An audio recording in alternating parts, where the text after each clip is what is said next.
Hi friend, Jhuma কিচেনে সবাইকে welcome. আশা করছি সবাই সুস্থ আছো, ভালো আছো। আমিও ভালো আছি। এইদিকে আমি পটল ভাজা করে নিচ্ছি। কাতলা মাছের ঝোল বানাবো বলে, যেহেতু পটল থেকে জল বেরোয় না বন্ধুরা, সেই জন্য আমি এটা ভেজে তুলে রেখে দেবো।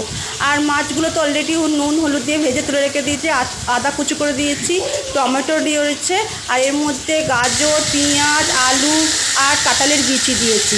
যাই হোক, তো এখানে আমি আলু, তারপর পেঁয়াজ, গাজর, কাঁঠালের বিচি ভালো করে তেলের মধ্যে আমি পাঁচফোড়ন দিয়ে ভেজে নেবো। ভেজে নেওয়ার পর এর মধ্যে পুরো লঙ্কা, একটু জিরা গুঁড়ো, আদা কুচি, টমেটো ভালো করে দিয়ে একটা মশলা কষলাম। মশলাটা তো বেশি যায়নি, অল্প দিয়েছি। তার মধ্যে পটলগুলো দিয়ে দিলাম।